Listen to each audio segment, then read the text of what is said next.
Sound take 7 action. Garima ji, ये चुनाव 10 साल बनाम 100 साल है। आज मैं पूरे आत्मविश्वास से ये बात कह सकता हूं कि हमारे प्रधानमंत्री जी अंग्रेजों के ज़माने के प्रधानमंत्री से भी कम स्तर पर काम करने वाले प्रधानमंत्री। ये बात इसलिए कह रहा हूं कि 1922 से हम एनुअल टैक्स टेबुलेशन कर रहे हैं। बरतानिया हुकूमत, अंग्रेजी सरकार करती थी, और अभी इनइक्वालिटी लैब की जो रिपोर्ट आई है वो चौंकाने वाली है कि 1930 से लेकर 47 के बीच ये परिस्थितियां बनी थी कि हिंदुस्तान की एनुअल इनकम का 20% हिस्सा 1% लोगों के पास गया था। आज जो रिपोर्ट जारी हुई है उसमें 22% हिस्सा, मतलब अंग्रेजों से भी बदतर स्थिति 100 साल पीछे हिंदुस्तान को पहुंचा दिया। तुम्हें शर्म है? कुछ शर्म आया है? ऐसा 70 के दशक के बाद पहली बार, इन्हें 50 साल बाद हुआ कि लोगों ने, खासकर ग्रामीण भारत ने, अपने खाने की आदत बदल दी, अपने कंजम्पशन पर, अपने खान पान पर कम खर्च करने लगे। 45 साल बाद ऐसा हुआ कि बेरोजगारी भीषणतम स्तर पर पहुंच गई। 70 साल बाद ऐसा हुआ कि किसानों की आमदनी 27 रुपए रह गई।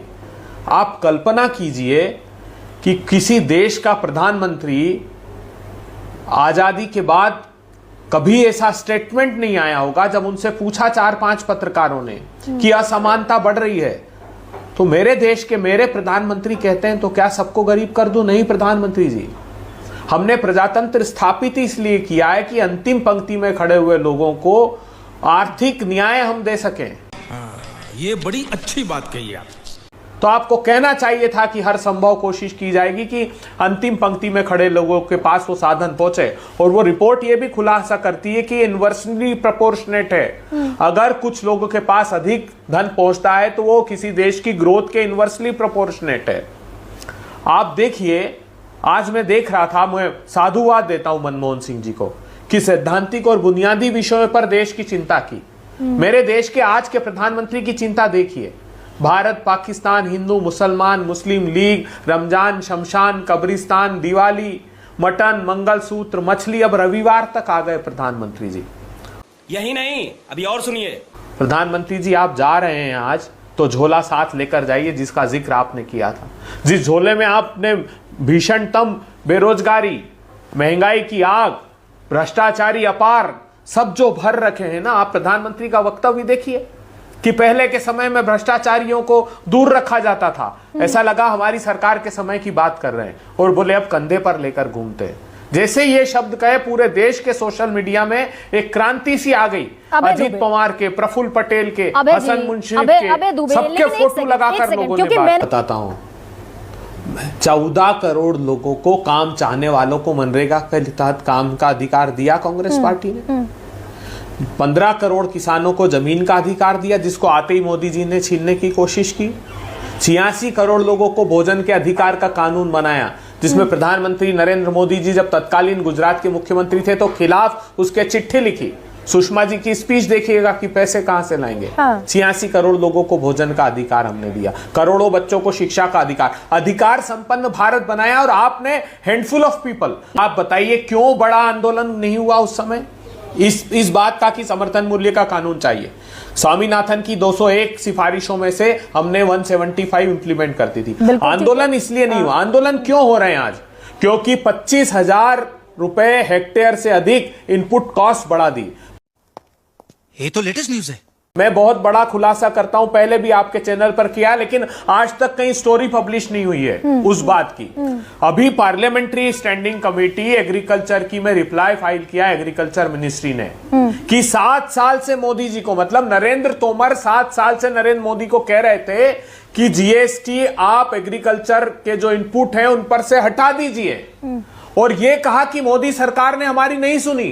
ये कितनी बड़ी बात है आप सोचिए। जो राहुल गांधी हर सभा में कह रहे हैं, जो कांग्रेस पार्टी खड़गे साहब कह रहे हैं कि हम सारा जीएसटी जो एग्रीकल्चर का इनपुट है कृषि यंत्रों पर से हम हटा देंगे, हमने खाद पर से, कीटनाशक पर, सब पे से हटा देंगे। जो कॉस्ट बढ़ गई इसलिए ये आंदोलन हो गया। तो 27 रुपए आमदनी की सावरी आप देखिए, खुद सीएसीपी कह रहा है कि ये बहुत दूर की कौड़ी है जो प्रधानमंत्री कह रहे हैं आमदनी दोगुनी कर दूंगा। हम नहीं कह रहे हैं, खुद प्रधानमंत्री के मंत्रालय ये बात कह रहे हैं। खैर वो तो नहीं हो पाई अब क्यों हिला डाला ना। गरिमा जी देखिए इस बात को, ये तो उसमें क्या जो सच है वो सामने है, लेकिन शांता कुमार कमेटी की रिपोर्ट पढ़िए। हमारे समय अभी मोदी सरकार ने नियोजित रूप से किया कि जब फसलें उत्पादित होती है तो एक तो एक्सपोर्ट पर बैन लगा देते हैं, दूसरी सरकार ने जो फसलें खरीदी है, प्रिक्योरमेंट किया है, वो बाजार में उतार देते हैं, प्राइसेस क्रैश करते हैं। ये गंभीर आरोप सीएसीपी ने लगाया मोदी सरकार पर। आप रबी की 2021 की रिपोर्ट पढ़िए सीएसीपी की, उसमें ये साफ उल्लेख किया है। तो दो तरीके से कमर तोड़ी, उसके बाद इनपुट कॉस्ट बढ़ा दी। कतई नहीं, डॉक्टर मनमोहन सिंह बिल्कुल बजा फरमा रहे हैं। और पहली बात, मुझे इस बात का दुख है, आपके श्रोताओं को मालूम होना चाहिए और कांग्रेस को भी सुनना चाहिए इस बात को कि इस चिट्ठी को आज क्यों जारी किया गया, इसको 1.5 साल पहले क्यों नहीं जारी किया गया है। तो 12 बजे आज जारी किया गया है और इसमें पुख्ता आंकड़ों के संग आपने जिस तरीके से बताया, उन पुख्ता आंकड़ों के बारे में मैं थोड़ी सी और चर्चा कर लेता हूं। तो जिसमें, क्योंकि मुझे आपसे भी आज गिला शिकवा करना है, क्योंकि आपने कुछ चीजें बहुत ठीक से नहीं बताई। पहली चीज देखिए, ऐसा है कि जहां तक एमएसपी का सवाल है, एमएसपी जिस तरीके से 2004 और 14 में बढ़ी, उसकी वजह, उसके बनिस्पत, उसकी तुलना में भाजपा ने कहीं कम बढ़ाई, पहली बात। दूसरी बात, एम्प्लॉयमेंट का आपने सवाल उठाया। एम्प्लॉयमेंट में 2004 और 14 के बीच में 75 लाख गैर कृषि क्षेत्र में रोजगार पैदा हो रहा था, जो गिर करके कोविड से पहले ही 29 लाख प्रतिवर्ष हो गया। जबकि हमारे प्रधानमंत्री ने वादा किया था 2 करोड़ नया रोजगार हर साल पैदा करेंगे। जनता माफ नहीं करेगी। मगर असलियत तो ये है कि आज भी हमें जरूरत है कम से कम 1 करोड़ से ज्यादा रोजगार की, मगर आप पैदा कर रहे हैं केवल 29 से 30 लाख। और उसके ऊपर हमको बताया गया कि इन्फ्लेशन बड़ा तेज था तब, और इन्फ्लेशन हमने कितना कम कर दिया। अरे आपको ये चीज कोई नहीं, एक सेकंड मुझे मुद्रा लोन से लेकर स्टार्टअप योजना, अरे मैं बताता हूं ना, एक सेकंड। मुद्रा लोन कितना मिलता है आपको मालूम है? आपके श्रोताओं को मालूम होना चाहिए। 29,000 रुपए एक आदमी को मिलता है, और वो मतलब के पकौड़ा बना सकता है 29,000 में, और कुछ नहीं कर सकता। माफ करिएगा, आप दिखाएंगे, आप ये करेंगे, आप वो करेंगे, ये करेंगे, वो करेंगे। रियल वेजेस, इन्फ्लेशन ज्यादा होने के बावजूद 14 तक रियल वेजेस कहीं ज्यादा तेजी से बढ़ी थी। रियल वेजेस निरंतर पिछले 10 साल में स्थिर रही हैं, कांस्टेंट रही हैं, बढ़ी कतई नहीं है। इन्होंने इन्फ्लेशन जरूर गिरा दिया। भाई अगर ये रोजगार नहीं पैदा करेंगे तो कैसे आप उम्मीद करती हैं कि रोजगार दर बढ़ेगी, वेतन बढ़ेगा? हो ही नहीं सकता। और ये उस स्थिति में है जबकि अंतरराष्ट्रीय स्तर पे जो मूल्य था तेल का, वो तब $110 से ऊपर था, और वो 45 से 80 के बीच में रहा है पिछले 10 साल से। उसके बावजूद ये महंगाई नहीं कर अभी 82। तो यानी कि रोजगार जो है प्रोफेसर संतोष, ये फिर जो वादा कह लीजिए, पॉलिटिकल वादा कह लीजिए, चुनावी वादों में चलता है रोजगार, ये प्रैक्टिकल नहीं है क्या? नहीं, ये बिल्कुल आप ये बात लागू होती है मोदी सरकार के लिए। ये बात मनमोहन सिंह सरकार के लिए नहीं लागू होती है। और 2-3 बात तेजी से आंकड़े आपको बता देता हूं। इसमें कोई दो राय नहीं है कि जीडीपी ग्रोथ रेट, जो विकास दर थी 4 और 14 के बीच में 7.8% थी सालाना, वो क्या हो गई है 5.8% पिछले 10 साल में। इतना छोटा पहले कभी नहीं हुआ होगा। और मैं आपको यह भी याद दिला दूं कि अगर जो रेट थी 7.8, तो हम तीसरी बड़ी अर्थव्यवस्था आज तक हो चुके होते हैं। जो भाजपा कह रही है कि हम 5 साल बाद बनेंगे, हम हो चुके होते तीसरी बड़ी।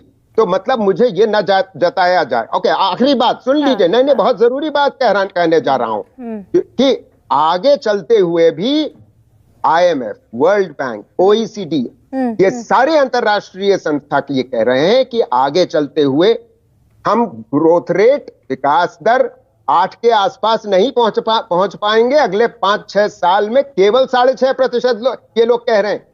हाँ, ये अंतर क्यों है? इसी तरह के पूर्वानुमान है प्रोफेसर संतोष, आप ठीक कह रहे हैं। जो प्रेडिक्शंस हैं वो इसी तरह की हैं कि तकरीबन 6.1 से 6.3 के बीच ग्रोथ रेट रहेगी। क्या रोड मैप है आपके पास? देखिए गरिमा जी, हमने पहले भी जब 10 लाख नौकरी के वादा किए थे तो रोड मैप बताए थे, और उस पर चल के हम लोगों ने लगभग 5 लाख नौकरी दी और 3 लाख नौकरी देने का जो रास्ता है वो तय किया। और इस बार भी जो कह रहे हैं कि उसमें 30 लाख जो नौकरी है वो रिक्तियों के आधार पे है, और बाकी नौकरियां भी जो है वो रेशियो और अनुपात के आधार पे है। और उसको देने का कार्यक्रम या रोड मैप हमने कहा है कि 15 अगस्त से ही शुरू करेंगे अगर हम सरकार में आते हैं तो हम इस बात की जो बात करते हैं वो आंकड़ों के आधार पे और एक रोड मैप के आधार पे करते हैं, और हमने करके दिखाया है। जो मोदी सरकार है, वो जो मोदी सरकार है या भाजपा है, उसका ट्रैक रिकॉर्ड क्या है? जब 2004 में जब अटल बिहारी वाजपेयी की सरकार आई तो पूरा देश जानता है कि उन्होंने पेंशन खत्म कर दिया। जब मोदी जी की सरकार आई तो उन्होंने, पूरा देश जानता है कि उन्होंने नौकरी खत्म कर दिया। सही पकड़े हैं। जहां पर सरकारी उद्यम जो फायदे में थे, लालू जी जब रेल मंत्री थे तो लगभग 1 लाख करोड़ का फायदा हुआ, वैसे यूनिटरी इकाई को इन्होंने बेचकर दिखाया, और ये भी सही बात है। लेकिन doctor Naval, economy fragile economy से स्ट्रांग इकोनॉमी बनी, उसकी तारीफ नहीं करेंगे आप? कभी प्रशंसा नहीं करेंगे उस बात की कि हाँ वो देश की अचीवमेंट है, वो सरकार की अचीवमेंट है? बिल्कुल हम तारीफ करेंगे। जैसे जफर भाई अभी कह रहे थे 20 मिनट तक जो आपने बात कही वो एक आंकड़ों के आधार पर बात कही, वो बिना आंकड़ों के आधार से पूरे देश में मोदी सरकार, मोदी जी के नेतृत्व में झूठ बोलते हैं और बोलते रहते हैं, और भाषण और भाषण के अलावा कुछ नहीं करते हैं। जब उनसे सवाल पूछे जाते हैं कि आपने झूठ क्यों बोला तो दूसरा झूठ बोल देते हैं। आपने देखा होगा, आपने सही बात कहा, शुरुआत किया मनमोहन सिंह से। मनमोहन सिंह को पूरा विश्व जानता है कि अर्थशास्त्री है, और मोदी जी को उसी प्रकार पूरा विश्व जानता है कि अनर्थशास्त्री है। गरिमा जी, मैं आपको एक बात बताता हूं। अभी जफर साहब ने बात की और आपने भी बात की कि इंडियन इकॉनमी जो है वो बहुत तेजी से ग्रो की है।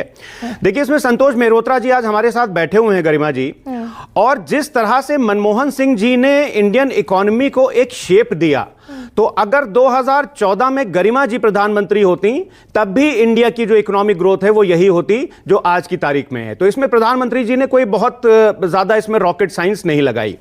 दूसरी बात, अभी आपने एक शेर पढ़ा था गरिमा जी अपनी शुरुआती उसमें, डॉक्टर मनमोहन सिंह ने लिखा था। जी। तो मैं भी एक साहिर लुधियानवी का एक शेर है जो आज की तारीख में जो गरीब हैं, मजदूर हैं, किसान हैं, उनके ऊपर कि अमीर शहर के अरमा अभी कहां निकले, गरीब शहर के तन पर अभी लिबास बाकी है। देखिए, डॉक्टर संतोष मेहरोत्रा ने गरिमा जी बहुत अच्छी चीज कही, रियल वेजेस की उन्होंने बात की। 2004 से 2014 के बीच में जो खेतिहर मजदूर था उसमें जो रियल वेजेस बढ़े थे खेतिहर मजदूरों के वो 6.8% के हिसाब से बढ़े थे, और 2016-17 में ये फ्लैट रहे, 2020-21 में कम हो गए, और जब से विश्व गुरु जी आए हैं तब से ये 1.3% से रियल वेजेस खेतिहर मजदूरों के कम हो गए। ये मैं नहीं बोल रहा हूं, ये पीरियोडिक लेबर फोर्स सर्वे का डेटा है। अगर आप निर्माण मजदूर की बात करिए तो उनके साथ भी यही हुआ, और गैर खेतिहर मजदूर के साथ भी ऑलमोस्ट यही है। अब गरिमा जी, एक बड़ी इंपॉर्टेंट चीज है, अभी एक वर्ल्ड बैंक ने एक भारत को चेतावनी दी है कि India is risking it's demographic dividend. Zafar भाई अभी बात कर रहे थे तमाम रिपोर्ट्स की, उन्होंने इंटरनेशनल एजेंसीज की बात की। मैं तो प्रकला प्रभाकर जी की बात करूंगा जो फाइनेंस मिनिस्टर हैं, उनके पति हैं। अभी मजा आएगा ना भिड़ो। जब प्रकला प्रभाकर जी इस सरकार से संतुष्ट नहीं है, वो बोलते हैं inequality, unemployment and inflation at an all time high in India, says Parakala Prabhakar. तो जब प्रकला प्रभाकर नहीं कन्विंस्ड हैं तो हमारे और आपके कन्विंस्ड होने का क्या मतलब है? लेकिन ये मुद्दे देखिए गरिमा जी, हम ये मुद्दे लेकर के चुनाव में जा रहे थे, लेकिन प्रधानमंत्री जी को इतनी ज्यादा परेशानी हो रही थी कि जब हम बोलते हैं कि एसबीआई का जो कंज्यूमर कॉन्फिडेंस सर्वे अभी आया था 1-1.5 महीना पहले, वो कह रहा था कि करीब 70% लोगों की इनकम जो है या तो स्टैग्नेंट है पिछले 1 साल में या गिर गई, तो प्रधानमंत्री जी कहते थे कि ये आपकी भैंस खोल ले जाएंगे। हम कहते थे कि जब एम्प्लॉयमेंट गिर रहा है और इनइक्वालिटी इंडिया में बढ़ रही है, तो प्रधानमंत्री जी कहते थे ये आपके मंगलसूत्र लेकर के मुसलमानों में बांट देंगे। आप कुछ भी बोलो, ये नहीं सुनने वाला। खत्म, बाय बाय, टाटा, गुड बाय, गया।